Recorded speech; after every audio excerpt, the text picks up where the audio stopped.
Welcome to the Off the Rails YouTube channel. We're going to take a little detour on this episode, my friends. We're going to dive into the first car I've ever owned. Well, it was the car that saved my life. The universe has a funny way of working out sometimes. Well, this is one of those tales. On this episode, we are going to go back in time to show you the first car I ever owned, why it's a mess, and the sad story of how I got it. Bring your tissues because we might be getting a little teary-eyed on this one.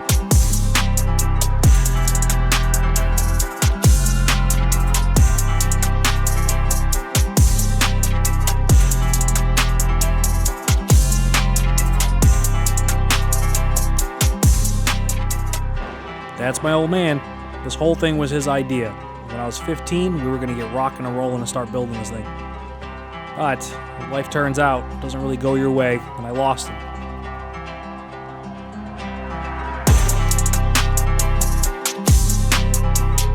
So, when I was lost, I didn't know what to do, but with some amazing friends and family, we actually got it. And I started building over and over and over again.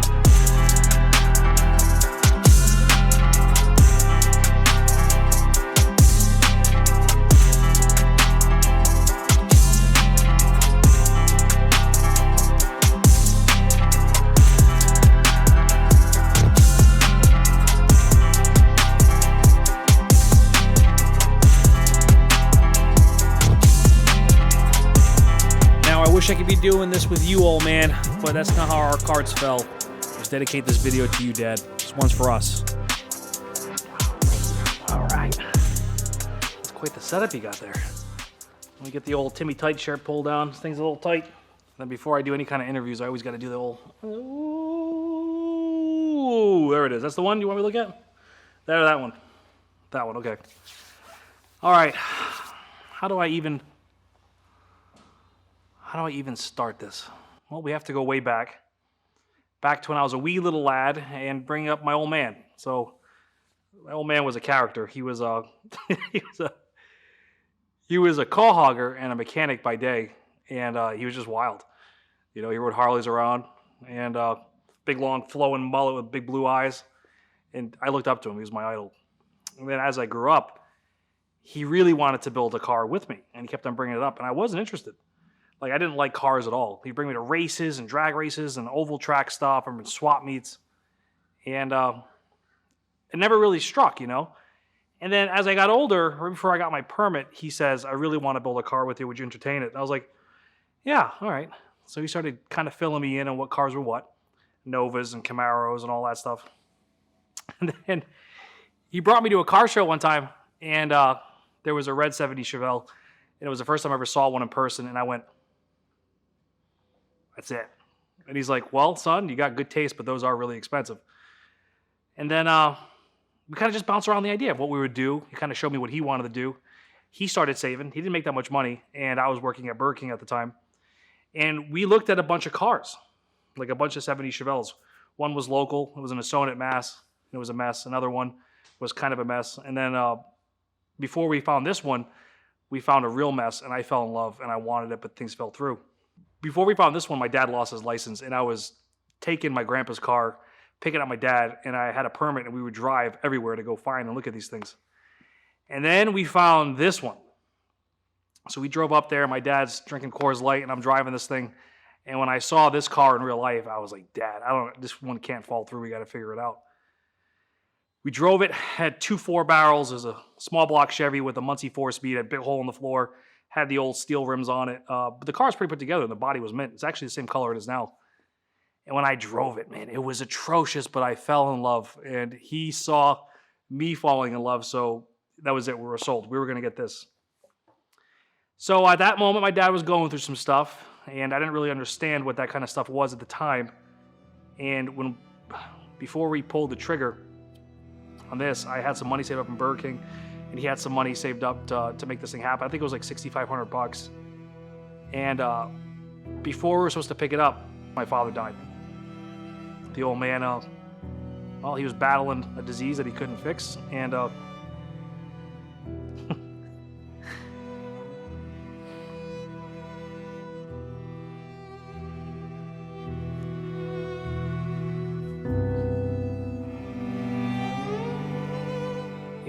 he was battling something that I didn't really understand. And then when I lost him, I was lost.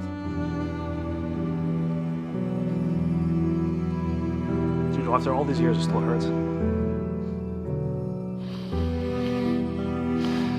So my grandpa took over, and he saw how much I wanted the car, and I told the owner like I couldn't get it because my father left, and the guy was a saint.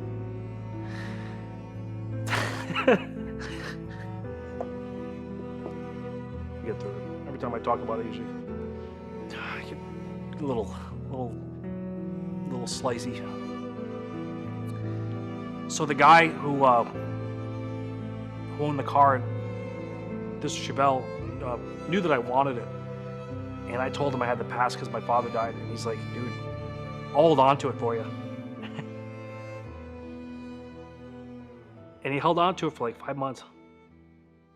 And I wasn't making any money, so it would have took me forever. And my grandpa would come in my room every night, and I had the picture of the Chevelle on a Polaroid, and I had everything that I wanted to do to it, the transmission, the motor, the stuff. I had the whole thing. I had like a vision board, you know? And my grandpa came up to me, and he turned into my dad later on in life. He came up to me, and he's like, do you really want it?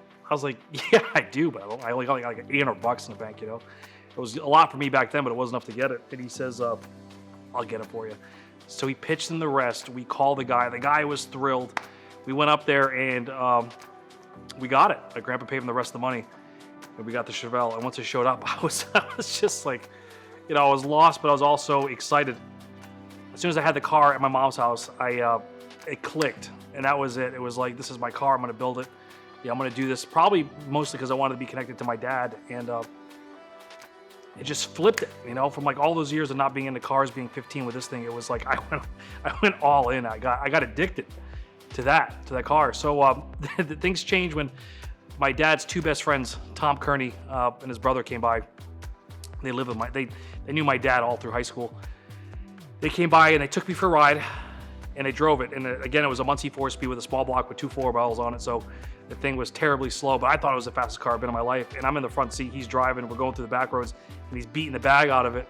And I'm like, oh, is it fast? Is this thing fast? And he goes, this is the slowest car I've been in my life. So at that moment, things changed, and I was like, all right, well, I got to make this thing faster. I was pissed. I was actually really angry that the car was slow. So I've had the car now for about a week, whatever, and I bring it in. And I remember the one thing my dad told me is when you build a car, you take all the bolts out and you nut and bag it and you label it. So I took the whole car apart the most random way. Like the doors were off, the hood was off, the trunk was off, car came up, engine came out, and my grandpa came back and he flipped his lid. You know, this guy who bought me this car, within a week the car was apart.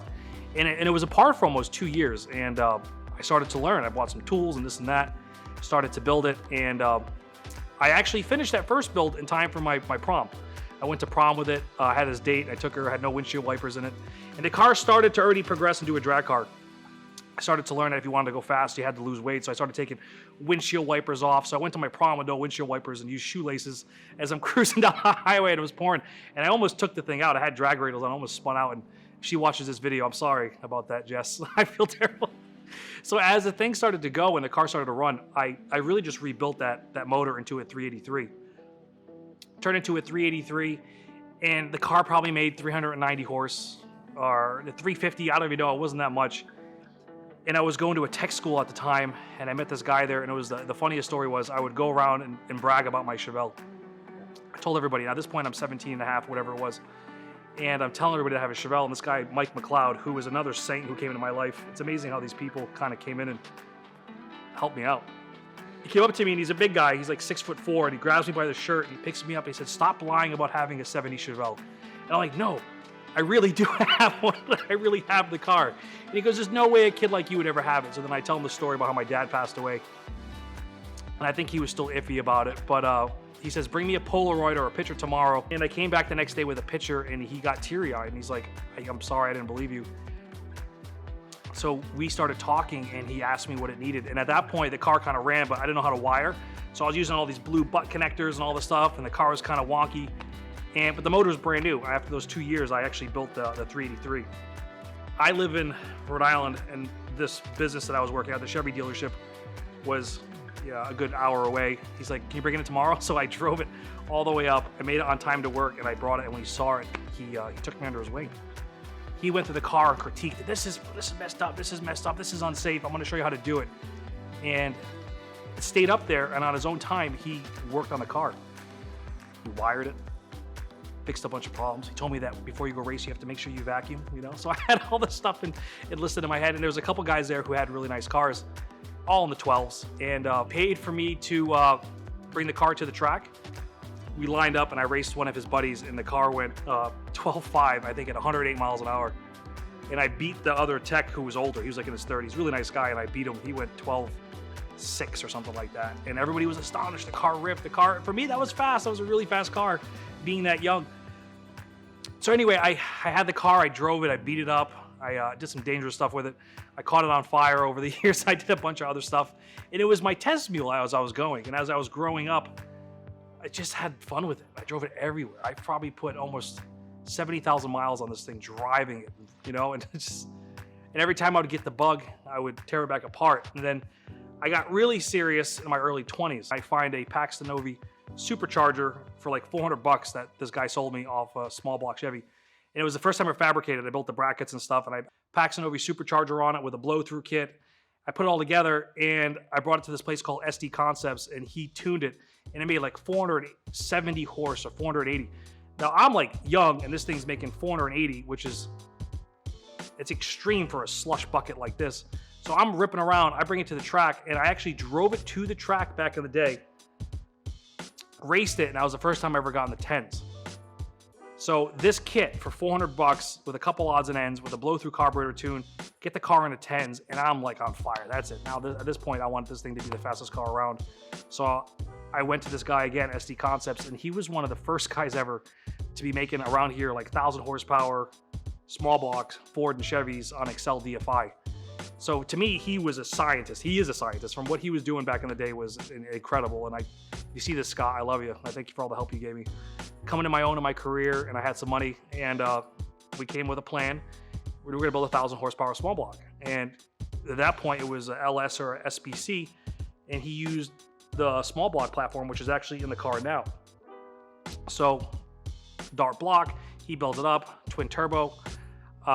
It was way out of my league for that moment. You know, I'm talking about like NASA science at that moment for me. It was all over my head. I remember I had to call him, like, how the heck do I even wire this thing? He's like, boy, you're way, he was very patient with me. But we got the car running. Some local guys helped me. This guy, Mike, came by, helped me wire the car. Mike Bertolotti, if you see this too, I love you. And then, yeah, it just turned into an animal. I remember that's kind of when I really felt like I was getting somewhere with the project.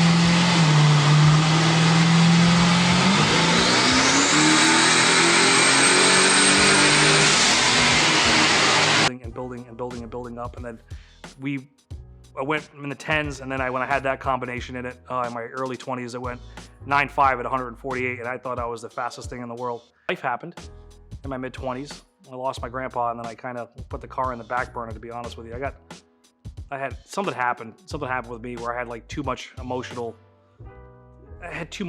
baggage with the car. Every time I look at it, I think of my dad and my grandpa, and I parked the car for a bit, and then yeah, I just sat there. I kind of lost interest in it. I wanted to touch it, but the car was also too extreme for me at that moment, and it was all my fault because, you know, I made this guy build me this crazy motor that I couldn't touch. I didn't have the skill set back then also to work on it. You know, I was just a rootin' tootin' wild man. So really, I got to a point where life started getting in the way, or I started getting in the way, and somewhere in my 30s, I realized I was kind of like my old man in a sense, and had to start taking it one day at a time. And when I did do that, the sky kind of opened up for me, and then things changed. I went from loving my career to changing it up and really getting into design, fabrication. And this whole thing turned into a hobby, into something that I studied every day about. And I still have a lot to learn, but I started really getting into how to build cars and how to design them. And then in my early 30s, I actually switched careers and started building cars for other people. And I built this amazing Tesla truck, and I did a couple other cool projects, but I always knew that I wanted to come back to this thing. So I'm hoping I can bring some of my skill set back to it and revamp it. So you guys, what you see now is kind of a mess. It's dirty. It's all apart. It needs a lot of work. The real reason I wanted to bring this onto the channel, because now we actually have a place to build it, and we can do it here, and I want you guys to be a part of it. This, between my old man and my grandpa, this thing is, it's like, it means everything to me. So I want to bring this thing back to life, and I want to share it with you guys and get your input. I want to see what you guys think we should do with this thing next. But my goal is to really push this thing to the limit, get it in the 8s, and drive it every day. You know, I want to make this thing a real street cruiser that we can enjoy. So yeah, I'm excited to bring this thing back to life and have you guys be a part of it. Come on back. On the next episode, we're actually going to dive in and start building brand new stainless steel turbo manifolds and start trying to get this old girl back in action. Thank you guys for tuning in and watching me get a little sappy. You know, sometimes you just got to let it flow and get it off your chest. If you guys dig what I'm doing here, like and subscribe and add some comments on how we can move the Chevelle forward and what you guys would like to see. Toodaloo!